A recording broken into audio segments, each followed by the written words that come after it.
This is Python's Paradise. This is your host, Greg Gilbert, aka the Python Hyena, straight out of Fredericton, New Brunswick, Canada, but sporting a I love Toronto background behind me because that's what I really consider my home. Um, but you know what? Here we are on February the 7th, 7 days away from Valentine's Day. But forget Valentine's Day because I'm feeling joy today. I'm feeling such joy today because my guest is not only joyful, but she carries my first name. Folks, we're celebrating the 30th anniversary of Blinks, and I have an actress on the show that was in that movie, among other things. She was a Madam Secretary as well. Folks, I give you Joy Gregory. How do you do, Joy? I'm doing all right, thank you. It's delightful to see you with your Valentine is Toronto, apparently. Yeah, Uh, yeah, I'm the name of the movie was Blink, singular, no S, just Blink, one yeah. Blink. And I was not an actor on Madam Secretary. I want to clarify that right away. I was a writer and a producer. So Yeah, I actually did very little acting on screen. Like all theater actors in Chicago, I'm a founding member of a theater company called the Looking Glass Theater Company there that's still going on. But like all theater actors in Chicago, we get bit parts when Hollywood comes through town and shoots a Mhm. big feature. I still regret turning down a one-line part on oh man, the Harrison Ford giant one where he's the fugitive. I had a Oh, one-line part on the fugitive. I'd still be getting those checks, but I do still get tiny checks from Blink. And it was a Blink. real treat to work with Michael Apted and the fantastic screenwriter Dana Stevens. I loved meeting them. But that was honestly, I that aside from a tiny a small part in a very small movie after that, I quickly pivoted to writing. I did not want to be an actor. I didn't get very far, nor did I want to on screen or television. I much prefer writing, so that's what I do now. As opposed to being a Madam Secretary? Well, oh, I see. Yes. I'm pulling your leg. I'm Hmm. pulling your leg. Right Well, on. yeah. Well, before we get into Blink, I would love to get a little bit. By the way, I love your background. You got beautiful back. If you saw my real background, you'd see a mess because my cat Uh, does not know how to clean. He's okay. lazy. He's lazy. And he's like a Uh, lazy kitty, can but you I see love him. that playing back there? Well, at least yours is playing. Yeah. Mine waits until I'm asleep and then he runs back and Of forth. course. Yeah. Classic nocturnal animal. Yeah, absolutely. But I'd love to get some of your background and what led you to get into the business and to double up on that because you don't have many acting credits. So what took you from in front of the screen to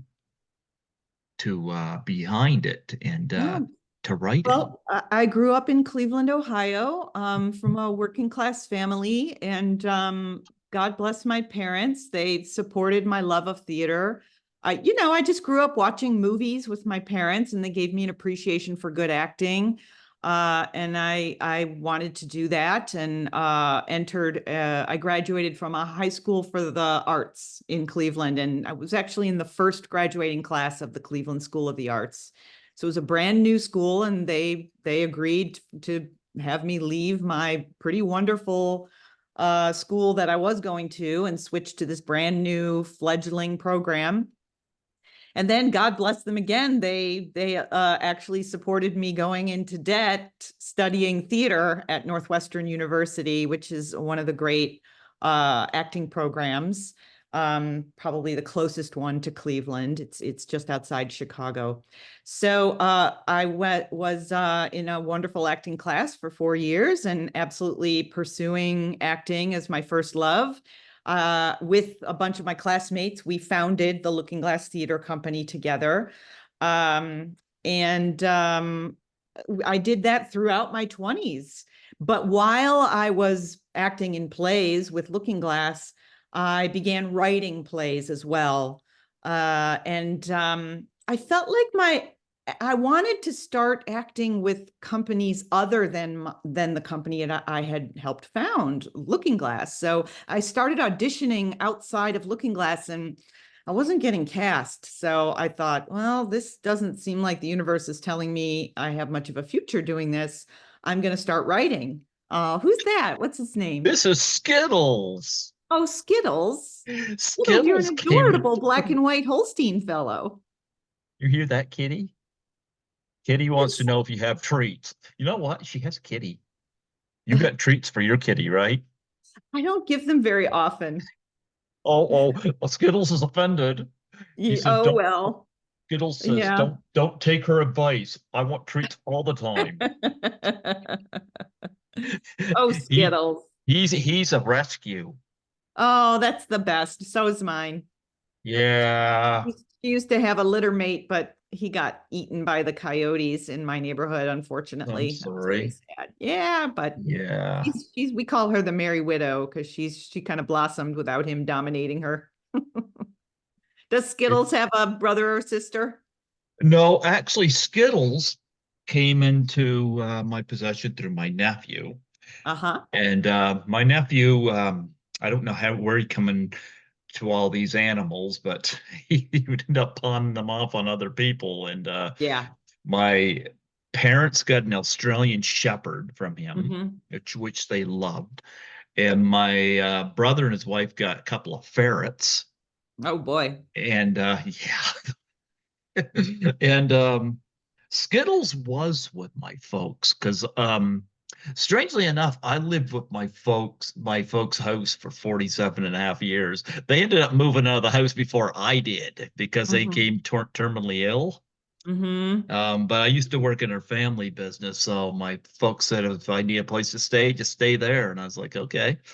I often Hmm. joke, I said my parents had to leave because I was, but nonetheless, when they got terminally ill, moved into my grandparents' old place, which didn't have as many stairs.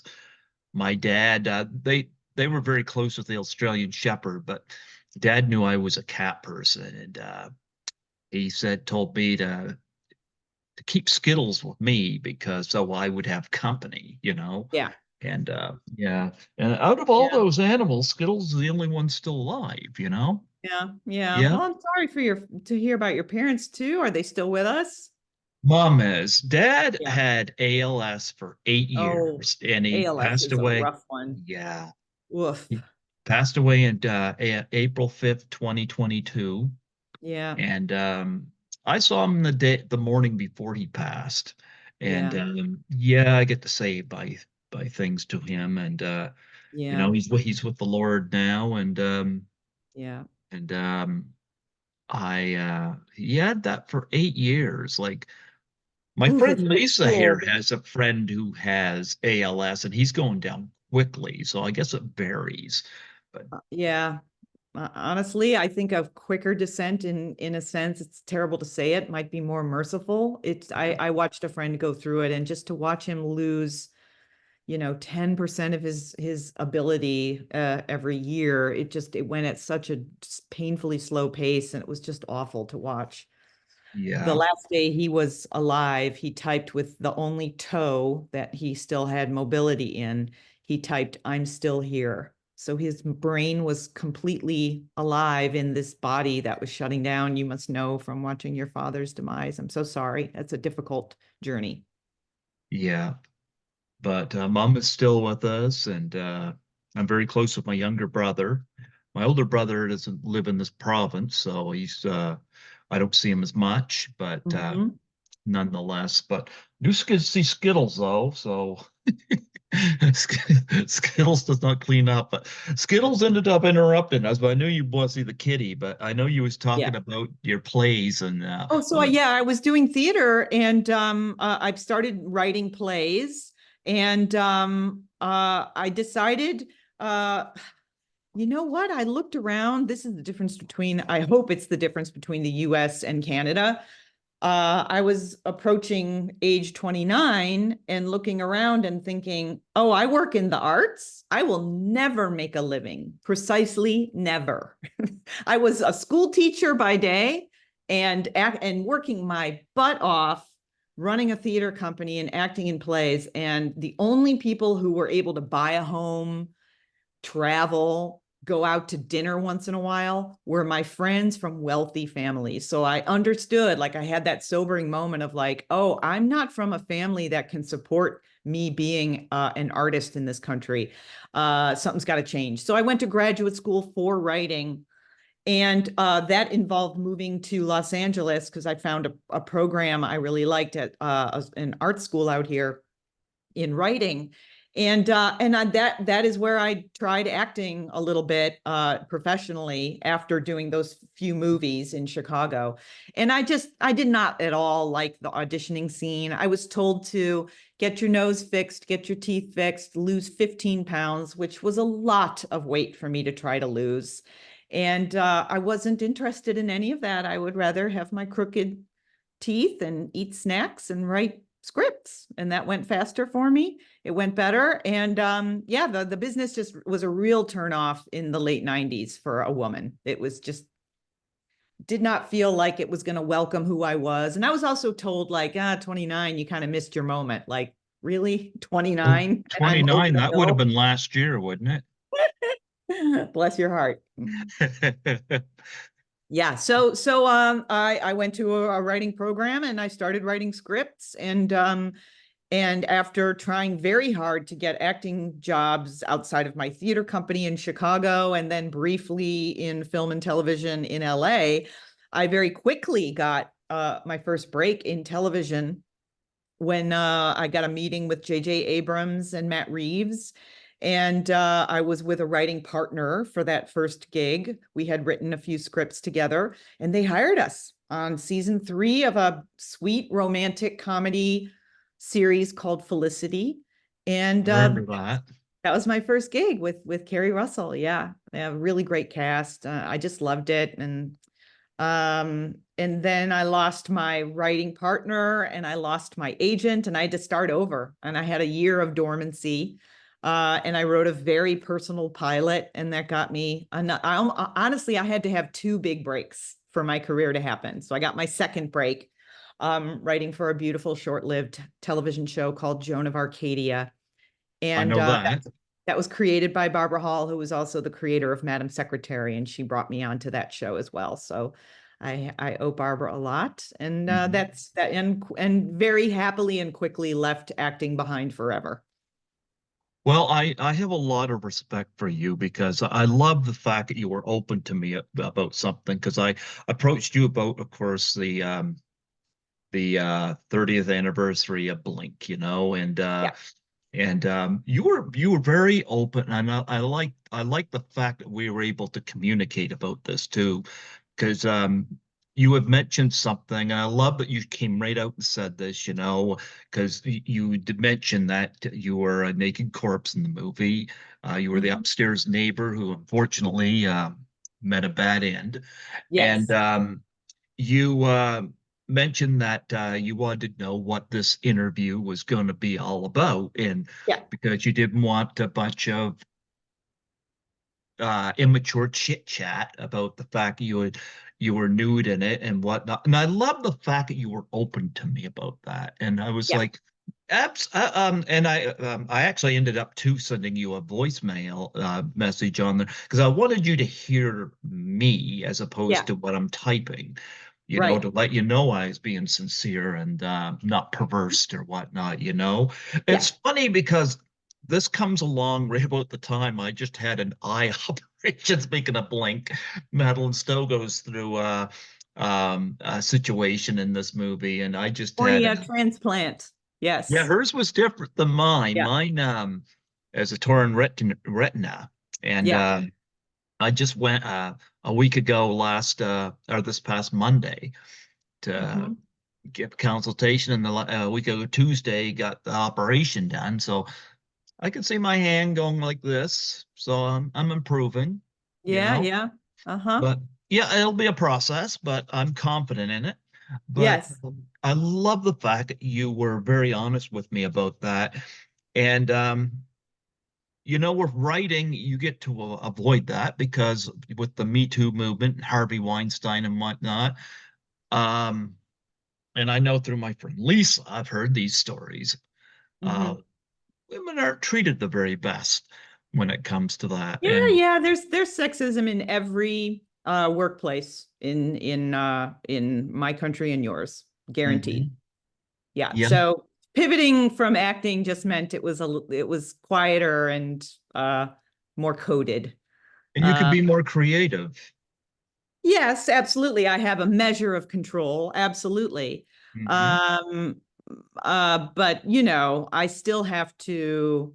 When I am hired on a show, I instruct my agents to find out what my male counterpart, that means the person who's at the same seniority level and level of responsibility as me, find out what they are making and get me the same or more, preferably more.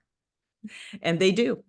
But they always have to push for it, and they have to kind of remind employers that gender discrimination is unlawful, and that's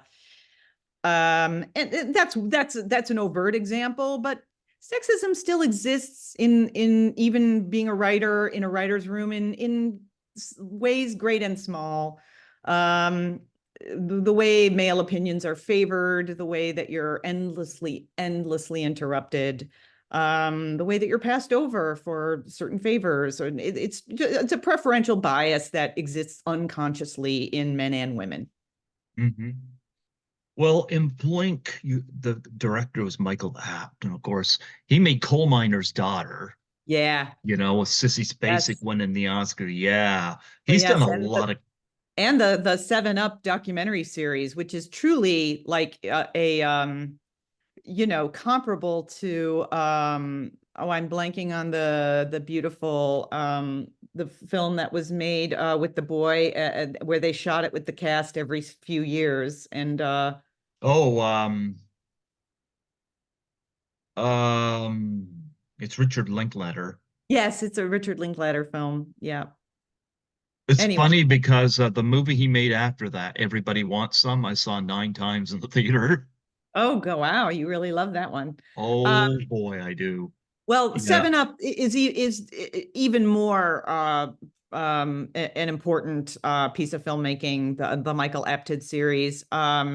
It's a documentary series where they visited children at age 7 and visit them every 7 years throughout their lives, and some of them have already died. It's been a very long running doc series that has followed these chosen Britons as a kind of microcosm of the UK.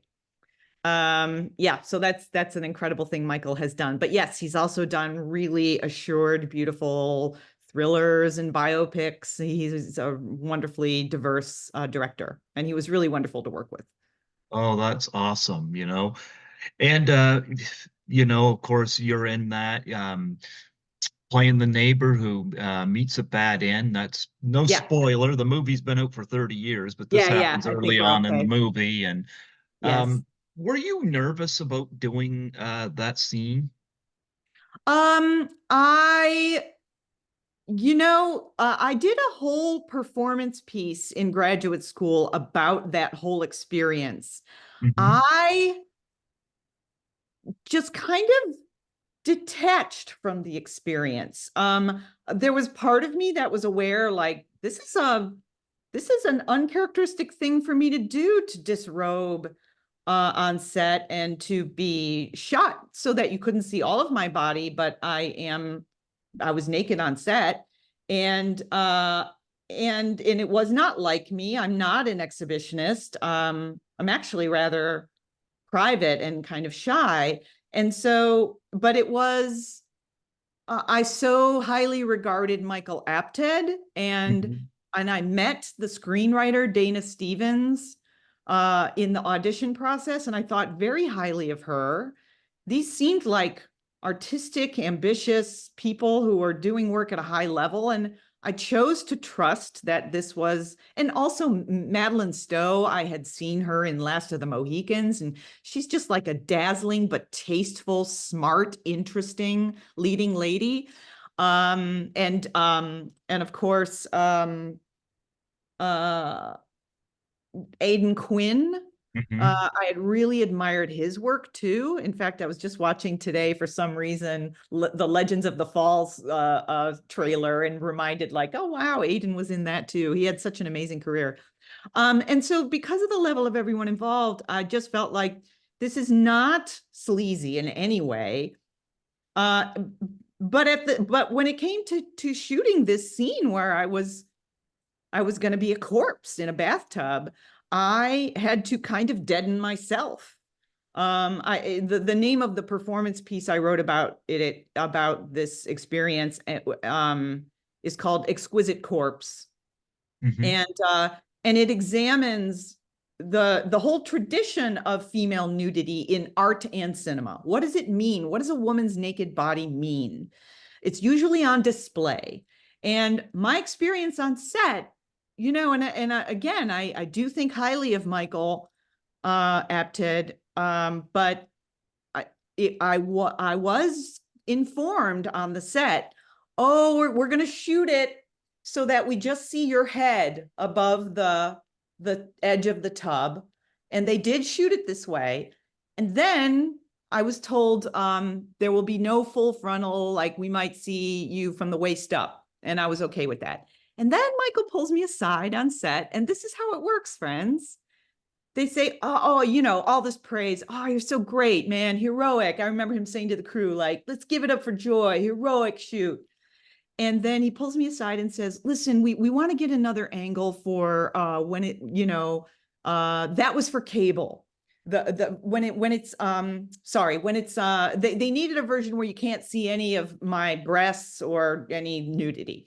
So Hmm. they shot that, but it was basically explained to me, now we need a version where we see more so that when the film doesn't have to be carefully edited, we can include more of the shock of your dead body in the tub. Like we would like to show more of it because it has more impact.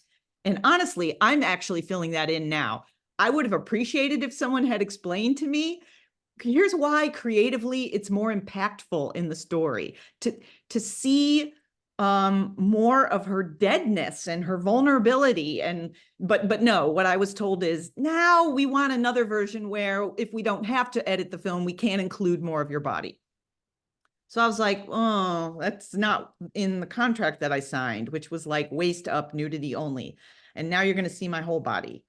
And I called my agent and she said, well, you can walk off the set. And I was like, really? That's the dilemma I'm presented with. You can choose to violate the terms of the contract that was pre-negotiated to you arriving here and alienate the highest caliber of artists you've ever gotten to work with, alienate them, or go along with what they're doing. There was no middle road presented to me. Looking back, I mean, I wish I had had the wherewithal to say, you know what, Michael, I'd like to stick to the terms that we negotiated. Let's find a solution. I'm sure that you and your professional team here can figure something out to respect the terms that we negotiated. Thank you. I'll be waiting. Let me know when you're ready. Like, but what 25-year-old actor who's never been in a movie this size before, or actually in a movie before, except for a student film, what 25-year-old woman has the wherewithal to say that or even knows that she's allowed to? So this is how it happens. This is how it works. Is you're praised for being so agreeable, and then you're asked to agree to more than you agreed to, and you do. And I did it, and I didn't, and I was in a rock band at the time. I was like interested in interrogating received notions and kind of taking a punk rock attitude. And I kind of just like decided that's in my head, that's kind of what this is part of. But and then when it came out, I've never felt ashamed. Actually, one of my favorite parts of it is I got to work with a really great makeup artist. He happened to be a Hmm. man and he didn't make me feel objectified at all. And I still remember him saying, like, so what are we talking here? 2 days dead, 3 days dead? Because he had researched corpses and decay, and he knew how to paint the bruises. And so that part of it felt artistic and interesting and creative and fun. And I didn't feel upset. I just did, but I did kind of have to cut part of myself off from the Hmm. experience, which I talked about in that solo performance piece. And and then I had an upsetting thing happen that cut to, this was whatever it was, 1995, I think, or 96. Cut to 10 years later, everybody's got the internet. So I did, it's early days of the internet. I'm like, what is this of me online?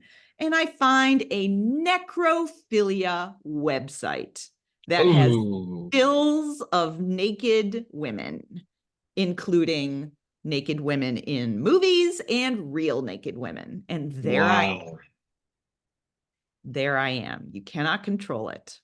So, but I Necrophilia. did control that. I sent a sternly worded email, and it was gone the next day. And I've searched a few times since then, and it never shows up anymore.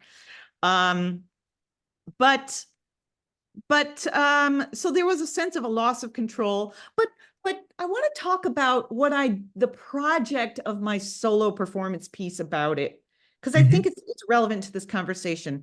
I was in grad school. I was getting a degree in critical studies, and I was talking a lot about representation and semiotics. And it was about an hour long at most solo performance piece. And I was talking about art theory and the traditions of female nudity, how you were sort of served up as a vulnerable symbol of fill in the blank. And I stated at the beginning, I want this performance piece to be, can I appear nude here before you and talk for 58 minutes ahead of time? And by the end, my body gets to mean what I say it means. Can I dismantle this system of representation that was inscribed upon my body by this experience of being a dead corpse? In other words, can I release my body from the deadness of all of this meaning and have my living body mean what I want it to mean? And I talked about a lot of corpses in movies, and I had a paper backdrop on a wooden frame, and a lot of movies were projected on it, clips of movies. And at the very end, I ripped the paper off and took a hammer while I was nude, I should say. Then I took my robe off. I ripped the paper off nude, took a hammer, dismantled the wooden frame, and I had a bathtub on stage because I was nude in the bathtub in the film. And I took a piece of wood and I played a song about rowing away. It was a Carter family song, a beautiful old folk song. And I pretended to row myself away. And then the lights went down. And I was most gratified by an audience response that said, we've never, what actually accomplished for this one spectator. I'm sure there were people who were just like, oh, look at her boob, look at her bush. You're never going to transgress all that. But I did have some people say, where you accomplished what you set out to accomplish was the work of dismantling the frame, and the seeing this naked body that we're used to seeing passive and displayed, like doing something that's kind of hard to do. So that felt triumphant and in a small way. And I just offer that as a story to get your listeners and your viewers to think about what you're seeing when you're seeing a 25-year-old actress or younger who was kind of talked into doing something that she hadn't agreed to, and how I lived with it later and what it did to me and what it should do to you to look at it. Yeah. It's interesting because I think back to Psycho, and in the Mhm. shower scene, Sure. you really don't see anything of Janet Leigh just because Alfred Hitchcock cut that so well. Yeah. And sometimes it's like Is it necessary? Is it necessary? There's been a few times where I felt a nude scene meant something, like the opening scene to Brian De Palma's Carrie, for example. Hmm. There's a nude scene in that has two very different meanings. You got the girls in the shower and Right. all these beautiful girls in the steam, and they're whipping each other with the towels and stuff, and Yeah, yeah, they're young you know, athletes and they're getting yep. clean in gym class. Yeah, And then it goes zeros back, and there's Sissy's basic. It's Carrie, right. and you see her lather. She's all by herself, and she's lathering herself up and whatnot. Her hand goes down, and it comes up, and there's blood. Yeah. I felt that nude scene was very important because number one, the first part of it was about growth, the Hmm. beautiful bodies of growth, sexuality. Sissy Spacek, on the other hand, number one, 27 years old. She had me Hmm. convinced she was a teenager. Holy Yeah. cow. Yeah. But Well, she wasn't far from it, but yeah. yeah, but Sissy, when she's nude, it's about, um, she had her period. Yeah, And yeah, her yeah. mom never told her. And her crazy religious mother hadn't prepared her, so she was horrified. Yeah. That was one example where I felt, okay, I get the nude scene here. A lot of times I do find it, a lot of times it's just thrown in just for the sake of being thrown in. Yeah, And absolutely. Yeah, yep. I'll give an example of I can't remember how much of our bodies we saw of their bodies we saw, but a recent example where I felt like, wow, this feels revolutionary to me were the sex scenes in the Hulu series Normal People. Uh-huh. Daisy Edgar Jones and Paul Mescal play two lovers from high school, and it follows their on again, off again tormented romance throughout their 20s as they're both kind of figuring themselves out and coming of age. And for the first time ever in my lifetime of watching movies and TV, I felt like the way those two actors performed having their characters having sex with each other was telling us who their characters were and what they were to each other. The way they were having sex was part of the story. It was not, again, a kind of prurient gaze where it's really about seeing how the dude's really giving it to this woman. It feels very heterosexual male gaze. The woman is there to be looked at. The man is there to be admired for what he's doing, what you all wish you were doing. And it ruptured that in a way that was really exciting. And I also want to draw a distinction. You say a nude scene for Carrie, and I'm remembering now, I started my performance piece making a distinction between nude and naked. Nude, Mhm. I feel to me, and I think I cited some art theory text to back this up. John Berger's Ways of Seeing, I remember now. Nude means I'm here for you. It's like, and naked for me means I'm just a naked body. Whether you're looking or not, I'm a naked body doing a thing. And for me, the beginning of Carrie, I mean, I think there's like there's ooh and ah music playing, and we're drifting dreamily through the steam. And I think we are being asked to admire these beautiful young bodies. But I think Sissy Spacek is more just like like a snail pulled out of her shell. She's Mhm. a vulnerable young girl who's terrified by sexual maturity. Mhm. Um, yeah, I think there's something interesting going on there. Yeah. Yeah. De Palma did something very similar in Dress to Kill too, which I Hmm. found very interesting with Angie Dickinson at the beginning of that movie, Yeah. because she's in this shower scene, and again, quite graphic, whatnot. And then this, she's in the shower and whatnot, and then this hand flaps over her mouth. And when she pulls it away, she screams, and it cuts to her having bad sex with her husband in bed. And when she's talking to Michael Caine, her therapist, Yeah. she's saying, that she was fantasizing about this.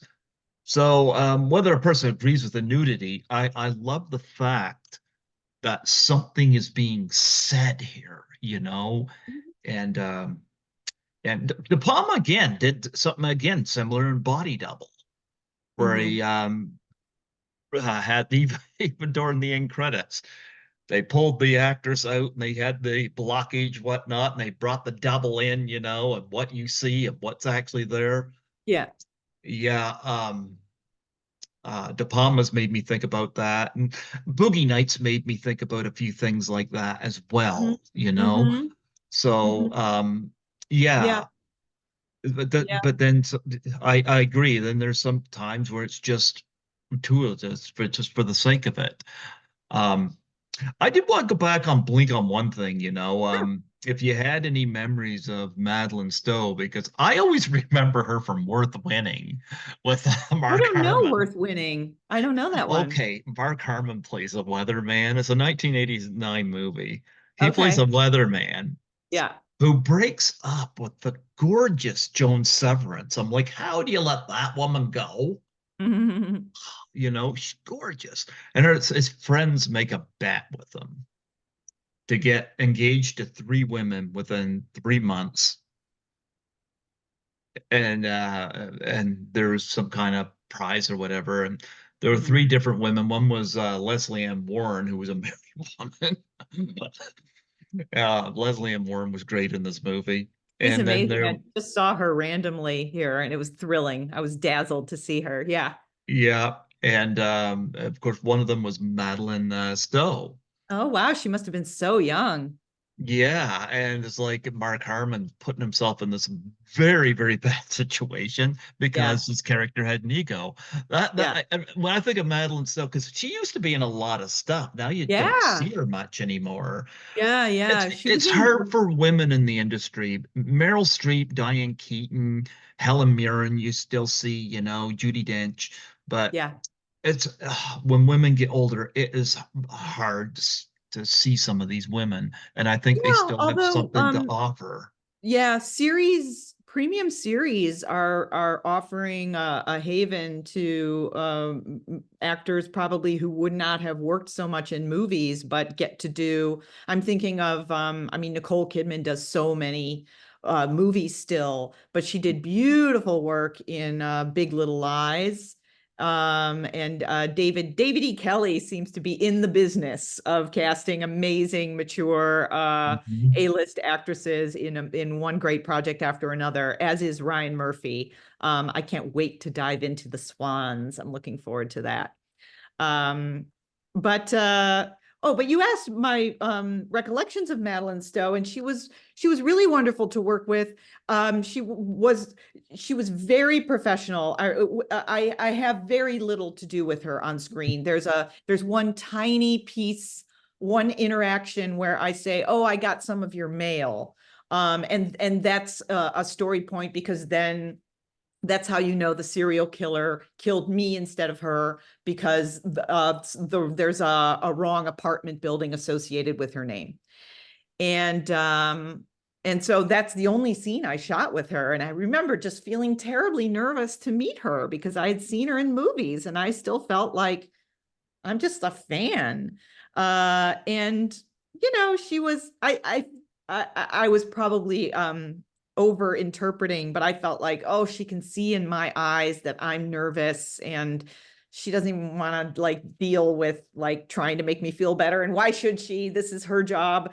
And so I just Like, was very neutral and quick and not trying to get her to interact with me much. But yeah, she was, and she had her, as often happens, the actors who have the most to do in the movie have their own private hair and makeup person. So I didn't even really get to see her much offset. hmm Yeah, I know she used to see her a lot, but it's like you don't see her much anymore, Yeah. and which is unfortunate because she was a terrific actress. Yeah, I but I don't always have think. to remind myself it could be that women are happy to retire. I always think when I catch myself thinking, gosh, she never works anymore. What a shame. She must be unhappy. Well, now hold on. Maybe she's got grandkids and she's very happy. We don't know. But Mhm. she was in a series like a good 10 years ago now called Revenge, but I haven't seen her since then. It's true. Yeah, yeah. But nonetheless, talk about you've done a lot of projects for behind the scenes. You did a lot of projects where you write. I always found the hardest part about writing is starting. Once you Sure. get a flow going, Yes. sometimes it's hard to get away. Yes, that's right. What do you find the hardest part about writing? Would you say it's a Um, starting it? oh yeah, that's always hard. I it always goes slower when I'm on my own. I just turned in yesterday a rewrite of a sci-fi pilot that I'm co-creating with a non-writing partner, and he gave me notes before the holidays, and it just took me a long time to get through those notes, because to make myself, my daughter's home from college, and so to make myself sit down in front of my laptop and look at the notes and think, oh, how do I, he's right, I got to make this work better, how do I pull that apart and rebuild it? It's such a mental discipline. One of my favorite quotes about writing that I personally relate to, and not every writer does, is, I don't like writing, I like having written. So that moment at the end of the day when, like, you did some pages and now I'm going to have a glass of wine and treat myself to a movie. Oh man, that is what you're living for. It's real work. I'm from an ensemble theater company. I love being a member of a team. And so being in a writer's room felt instantly really natural and comfortable for me. I really enjoy the camaraderie of creatively together in a group in a way that's kind of ineffable, like jazz. Like, you can't really explain how it happens. You come in, you talk about what you watched last night, you talk about what we're going to order for lunch, and somewhere in there you transition to, what were we saying we have to do yesterday? What happened in the previous episode? How do we pick that up again? What are we aiming for at the end of the season? And before you know it, you're pitching story ideas to each other, and someone's saying something and you're going, or what I thought you were going to say, which turns out to be an even better version of the person's idea. And you add on onto each other, and you egg each other on, and you keep each other focused. And that's how I love to do it. But when I'm alone with something, it's just a lot slower. It is hard to get the ball rolling. You don't bring the cat in to help? Oh, she loves to nose her way in and insist on being petted. And I can tell when things are going well, because I do the sort of like controlled relocation, like where her feet are her paws are running, but it's me like yanking her away, because that's when I'm in. But when I'm petting her, it's usually because, oh yes, please distract me from this. I am not figuring it out. There's a lot of amazing women in the industry, and I'm not just talking actresses too, like I mean, Amy Heckerling did Fast Times at Ridgemont High, which I Yeah, thought was amazing. Catherine yeah. Bigelow did Strange Days, which I thought was amazing. And it's amazing. One of the movies I saw last year was Cocaine Bear. Oh gosh, I And haven't seen that. okay, Elizabeth Banks had Yeah, done, I've always liked Elizabeth Banks. I think the first she's time I terrific. recall seeing her was in The 40-Year-Old Virgin. Yeah, she's a good director too. Well, here's the thing. I remember she made the Charlie's Angels movie with Kristen Yeah, Stewart, yeah, and it didn't do well. And first off, I think it was a little too soon to do another Charlie's Angels movie, you maybe. know. And she said, look, we have about 15 million Spider-Mans. What about something for the women? And well, Spider-Man's always going to do well. Look, Yeah, we had a lot of superhero flops last year. Spider-Verse wasn't one of them. right. Spider-Man makes money, but and so the Charlie's Angel movie she did didn't Hmm. do well. Hmm. Now, when Cocaine Bear comes along, I went to it because it was like, wow, this sounds really freaked up. I gotta go see this. And then I find out Elizabeth Banks directed it, and I'm like, Yeah, way to go, Elizabeth Banks. yeah. Because rather than channel Charlie's Angels and what you might have lost there, you surprised me because it has. I wish she had have appeared on screen, but Carrie Russell's in it. Speaking of That's Felicity, right. When I said she's a good director as well, I was remembering that she was the lead, but no, you're right. It's Carrie and she directed yeah. it. But Elizabeth. here's the thing: you see a lot of Elizabeth Banks's sense of humor in this, and I'm like, okay, I want to see what Elizabeth Banks does now. Because after Yeah. Charlie's Angels, I had no interest. Oh, Now uh-huh. she's got my attention Yeah, yeah. Well, because, yeah, yeah, after Charlie's Angels, she did Call Jane, which was a great movie about reproductive rights. It's I didn't really see powerful. that. I didn't Yeah, even know yeah, that's a that. good one. Okay. But when I think of Cocaine Bear, like I would Yeah, think of uh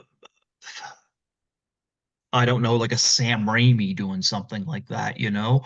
yeah, I yeah, yeah, would never thought of a, absolutely. No, totally. No, you're and right. As a director, Cocaine Bear was her follow-up to Charlie's Angels. You're right. I love the fact that she did that. And I'm Yeah, like, yeah, okay, yeah, because yeah, it's a movie that some people might say is more male oriented because a lot of guys like horror movies. But yeah, I like the fact that she was able to do something like this.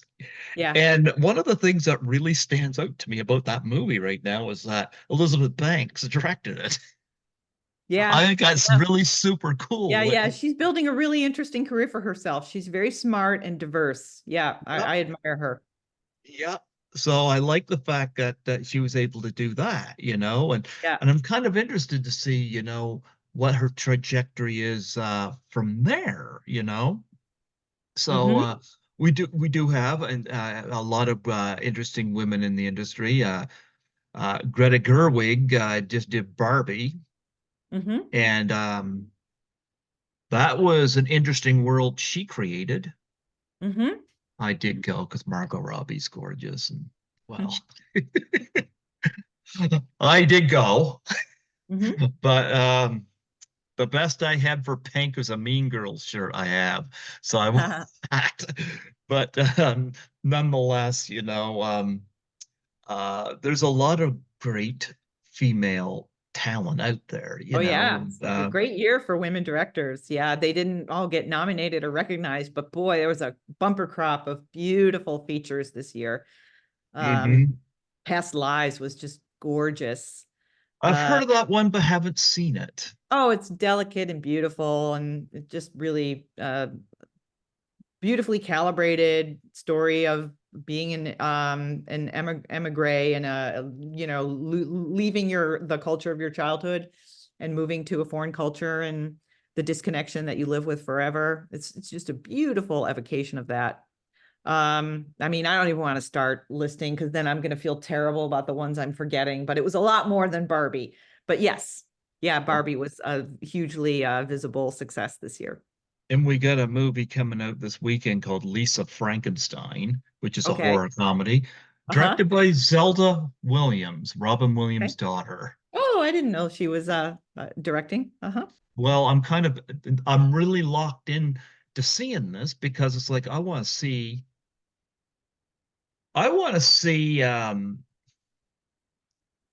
not so much what she brings to it. I want to see if she's got her father's sense of humor and Mm-hmm. what translates from that and what she brings out of her own craft Mm-hmm. and seeing how it works.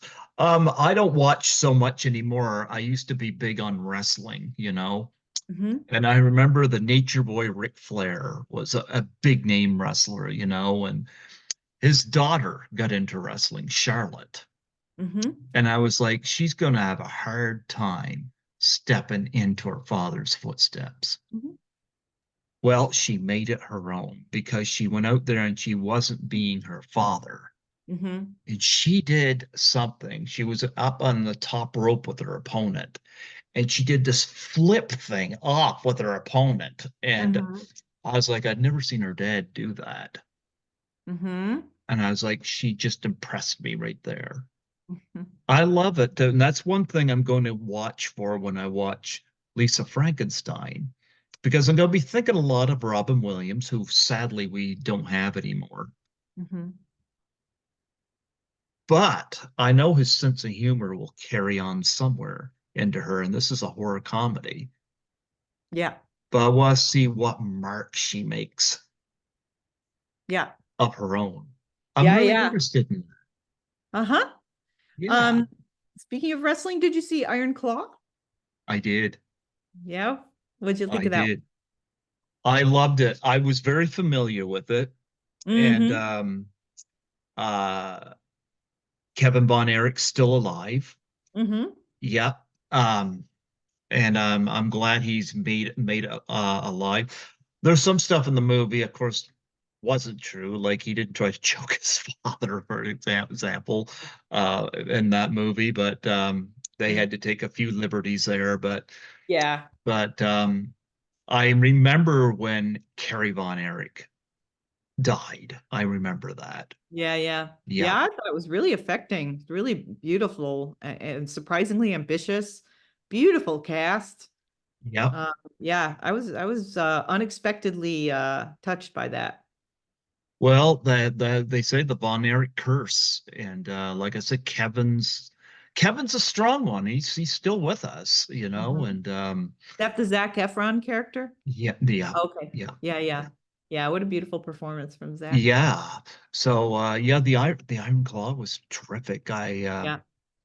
Uh, I'm sad it's not up for any Oscars, but Yeah, I voted for it. My husband's in the academy and we were all weighing in. My daughter was really advocating for it. Like, yeah, yeah, yeah. We put that on your list of 10, but it didn't make that beyond that first you want me to tell you what I want to see? I sure. want to see Emma Stone win her second Oscar. Yeah. I'm a huge fan of hers. Yeah, I am a huge fan too. I loved her performance. I had complicated feelings about that film, but I loved her performance. I went and saw that when I was in Toronto last, and I've been a fan of Emma Stone since her first movie, Superbad, Mm-hmm. and I've Yeah. been following her ever since. Mm-hmm. And she's one of these ones that just constantly, number one, I love her sense of humor. I can just laugh at her. Yeah, yeah, She she's could very be funny. She's so good yeah, on. I think she's very funny, but she Yeah. also manages to be innovative and interesting. Mm-hmm. Mm-hmm. Yep. Yep. And Yep. She's so really uh becoming one of our major actors. yeah, so I'd love to see her win her second Oscar. Yeah. Um, yeah. She But may. um, but we're getting to you doing writing now. We're talking about the most complicated part of writing. Yeah. Out of everything this is gonna be a loaded question. But out of everything you've written, what would you say uh was your most satisfying experience? What is the one thing it's like that really that brought everything together? Oh yeah, I can point to several individual episodes of Madam Secretary, which we that show launched. I was not part of the first 12 or so episodes, but it launched during the Obama administration, and the rise of Trump happened while we were writing and developing the show, which was, despite what anyone may think of him, was an undeniably divisive time for the country and still is. And I consider it one of the things I'm most proud of by far in my 20 years of writing series television, that we wrote episodes that really talked to a broad American audience about what is foreign policy, what is diplomacy, how does our country work? What is NATO? Why do we want to protect NATO? What's the history of NATO? Um, how are treaties made?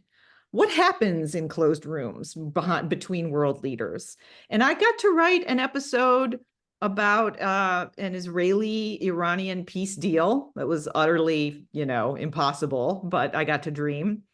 And in a couple of in a couple of ways, I really asserted myself. Boy, they really trusted me on that show in a couple of times, because I really pushed and said, I want to show a real peace negotiation. I don't want to cut away from a peace negotiation. I want to know what happens in those talks. And another time I really advocated for, let's, occasionally on the show, we would have presentations from non-governmental organizations, NGOs that did aid work or advocated for certain policy changes. And they'd make a presentation to us in the hope that we would build an episode around it. One of them was vaccine hesitancy, which we did. We took that on. Another was taking our nuclear weapons off of what's called a hair trigger. So, and so we built an episode, and I really strongly pushed for it, where we really walk the audience through for half the episode what all of the things that happen in advance of a nuclear launch. We used the real actual events of an almost accidental launch caused by a training video having been accidentally put into a system on a weekend. And in the training video, a launch was announced. And so the person on the weekend shift was like, didn't know it was an accident and almost launched a warhead. And so all this to say, in a couple of different ways, we got to take on, well, I also took on misogyny in a couple of ways, because I'm always thinking about that. And I think one of my favorite titles of an episode was Ships and Countries. And in it, Madam Secretary, played by Téa Leoni, is just being irrationally targeted by a Matt Gaetz-like senator, just like one of these buffoons who is just sees his purpose as creating attention by being an outrageous ideologue and just being a controversial for the sake of controversy. And he's targeting her. And she's trying to get through to this guy. He's basically a troll. And this is, 2018. Like, we're in the age of the troll in American politics. And she sits down with her husband and the director. Oh God, sorry, I've just blanked on his name, and I want to name him Sam. Our director staged it in the Hall of Presidents, with all their portraits, all these men's portraits. And she's eating pizza with her husband, and she says, here's the thing I didn't understand. When I confronted this senator, he said, he referred to how I was a threat to this country and he would not let her be threatened. How come he can handle the country being called a woman, but he can't handle a leader who's a woman? And her husband says, well, we've always called ships and countries she. And maybe that's because, like mothers, our lives are in their hands. And that's a terrifying place to be. And some people can't handle it. And it's okay in the abstract, but in reality, it's terrifying. And that's one of my favorite things I wrote. What was it like working with? Yeah, it's funny you mentioned Tia Leone. I just for the last night just watched a Hollywood Ending, the Woody Allen film, for the first time, and I Yeah, I've never loved seen that it. And one. Tia Leone was in that. And there's another Mhm. one I haven't seen her in a long time. Yeah, I think she wants to work again since Madam Secretary ended. Yeah, we were off the air in 2019. And she worked so hard. Being the lead of a series, you have no idea. On network television, we did 22, sometimes 23 episodes of that show. She did finally say, like, look, I have children who are still living at home. She has 2 children with David Duchovny, and she was no longer with David. So she's single parenting these kids. And she did finally say, like, I gotta have Fridays off. Like, you just gotta shoot something else on Fridays. Like, I need a corner of my life back. So she may, for all I know, still be like, I'm so glad to have my life back. I'm not in a hurry to do a big commitment again. But she's also a wonderful actor, and I'm sure she wants to work again at some point. Yeah, yeah. Well, did you ever have a project, a writing project where it wasn't going quite well, whether you weren't satisfied with what was going on, it was going in a, or maybe there was some interference from studio or whatever, or Mhm. something negative was going Mhm. on, and you were able to somehow spin it Mhm. where you look back and say, okay, I made that work where I'm happy with it. Greg, that is every single project I have ever written. I have been in absolute despair about everything I have ever written. There's no such thing as going from fade in to the end without having had a moment of feeling like, this is it. I've always been a fraud, and now it finally shows. This is terrible. No one is going to understand it. I shouldn't even show this to anyone. So that's and as well, every single project I've ever been lucky enough to do professionally has meant notes from non-writing collaborators that felt utterly misguided, stupid, reductive, annoying, painful, uh, unwelcome, and intrusive. It's about the same as say somebody coming in to do the plumbing, and then Yeah, the person living in there is trying to tell them how to do their job, and it's like, sure. I'm the plumber here. Trust me on what I'm doing. Yeah. Don't you love it when you're the writer on something and you got non-writers trying to tell you how to do your job? Well, I mean, it just comes with the territory. I will say, like, I've just learned to smile my way through it and hang up and disconnect the phone and then look at the notes and figure out, okay, how can I respect and honor what I'm trying to build here, but give them some version of what they're asking for? And I will also hasten to say, it is more frequent than I would like to admit that I get to the end of the painful process and look back and go, yeah, it feels like this. It feels like, well, I made it good. It wasn't a good note, but I made it good. And Mhm. then there's also a small little mature part of you that's like, because it was actually a decent note and they weren't wrong.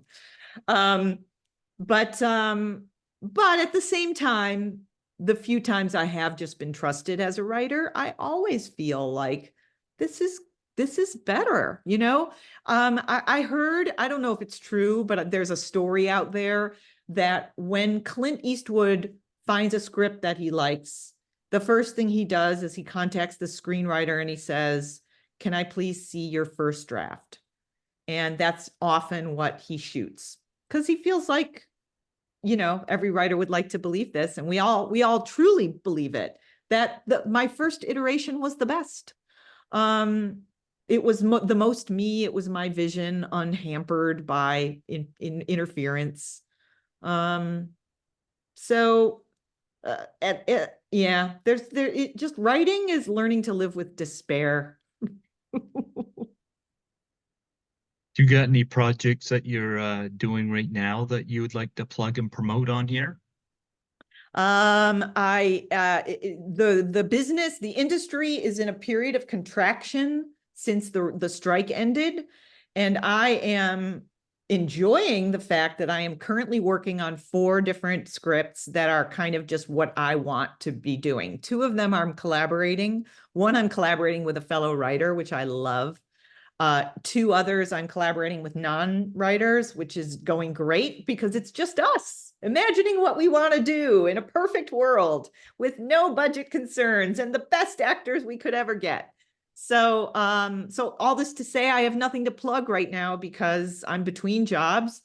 Um, but There are several things that I really, really hope I can get made because I love them. And some of them I've been working on for years, and you just have to wait for your moment. So I hope soon I'll have something to plug for you.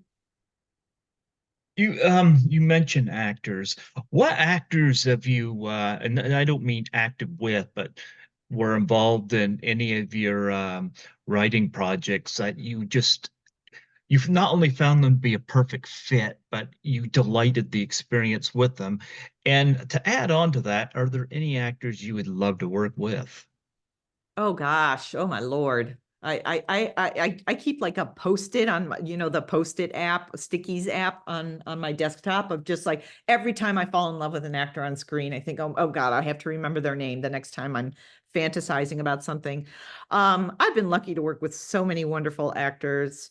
Um, I mean, starting with Kerry Russell and Scott Foley and I'm blanking on the other Scott, the two Scotts, the Canadian Scott. Come on, help me out. You got to remember him. He was a wonderful swimmer in Felicity. He played Ben in Felicity. Speedman, Scott Scott Speedman. Speedman. Yeah. Um, Felicity just had so many wonderful comic actors who could totally bring it. That's my favorite thing are actors who can be both funny and then just rip your heart open. Like I just my one of my favorite films this year was The Holdovers, and Paul Oh, I Giamatti, loved it. absolute fantasy actor for me. I saw him do a Q&A after the screening that I saw, and it just felt like so I really, really admire him. But I was very, very lucky to work with Mary Steenburgen, Joe Mantegna, and Amber Tamblyn on Joan of Arcadia. Those were three fine, fine actors. The whole principal cast of Madam Secretary, I deeply admired. I will say that I now see Patina Miller do things, and I think we didn't tap into what she could do. We didn't let her spread her wings on Madam Secretary. So I do sometimes see actors and realize like we should have trusted them more. We should have given them more to do. Wow. But for the most part, everybody on Madam Secretary and Patina, of course, I just regret that we didn't give her a wider range to play.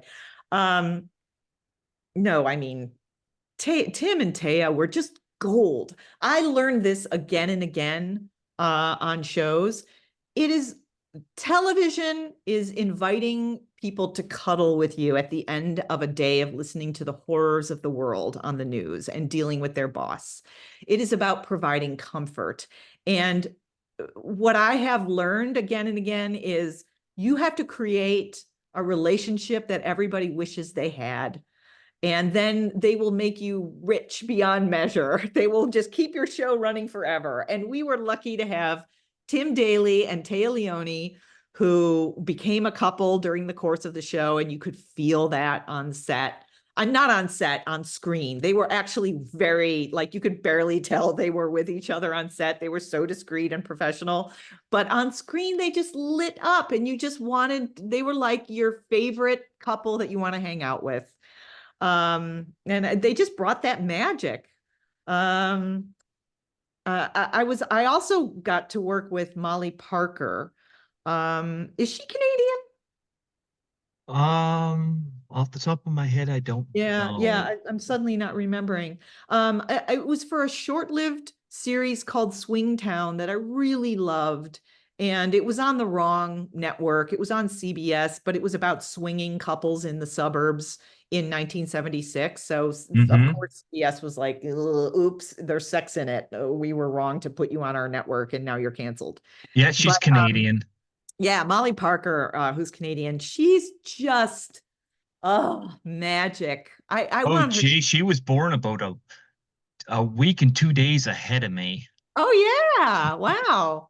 A week and two She days. brings this kind of like I came to admire this about Jennifer Aniston in most of her post Friends work is it's funny and delightful and you're attracted to her, but there's this sadness in the center of it that I just find so beguiling. I'm so Mhm. drawn to sorrowful comedy, mournful comedy. So any actor who can do that is my favorite. Okay. Okay.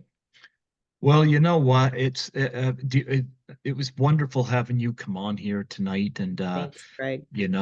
this has been a lot of fun, and I love the passion that comes through on for what you say. Do you have anything else you want to plug and promote before we close off? Oh, thanks for asking. Any Uh, charities or any websites or oh, anything like that you want to I mean, throw? democracy is what I am out there fighting to save every day. Is please vote. And I know you're our neighbors to the north, but you know, if you have relatives back in the States, please tell them to vote and tell them not to vote for any of these idiots who want to keep us divided and hating each other Yeah, and tear down democracy. That's just what I live in horror and fear of every day. It's what consumes me. And I vote for reproductive rights. Skittles. Pardon me. I vote for Skittles. Yeah, yeah. Well, yeah, we need to keep our rights and keep our freedom Yes, and we save do. our democracy. So, Absolutely, absolutely. So I'm hoping for a change on that. mhm. I got a lot of hope in Pierre Poilievre coming up in the next election. I hope he does not let us down, All you know, right. you All know. right. But you know what? It was wonderful having you come on here. My pleasure, Greg. Well, thank you for allowing me the opportunity, because I know there was a little hesitancy when we first talked, and you weren't sure what was going to happen here, and I'm glad you took the time to listen to me, and this has been a wonderful interview, like Great. this was far beyond what I don't know what I was really expecting. I knew we were going to talk about Blink, but Yeah. I the stuff you talked about with the writing and being on set and being um, uh, behind the camera, Yeah. that was fascinating hearing you talk about that, you Happy to know. share. Yeah. So with that said, I hope you continue to churn out some great work. Me too. Thank you. Absolutely. Before I let you go, would you mind doing a plug for my show? Sure. What do I have to say? Just state your name and say you're listening to Greg Gilbert on Python's Paradise. Hi, this is Joy Gregory. You're listening to Greg Gilbert on Python's Paradise. Absolutely. Folks, you've been listening to Python's Paradise and Joy Gregory on here. Fascinating. Keep watching on what she is doing. I'm pretty sure she's going to turn out some top-notch projects. I know she's going to. And she's Doing my going best. to, yes, and she's going to make whoever is part of those projects, whether it's Madeline Stowe, whether it's Carrie Russell, Tay Leone, or somebody she hasn't worked with yet, their talent's going to be elevated thanks to her written word. Thank you, Greg. Thank you so much, Joy. You brought me some joy today. Ha ha. God bless you. You go cuddle with that kitty cat. Thanks. Same to you. Take Absolutely. care. Bye bye. Bye bye.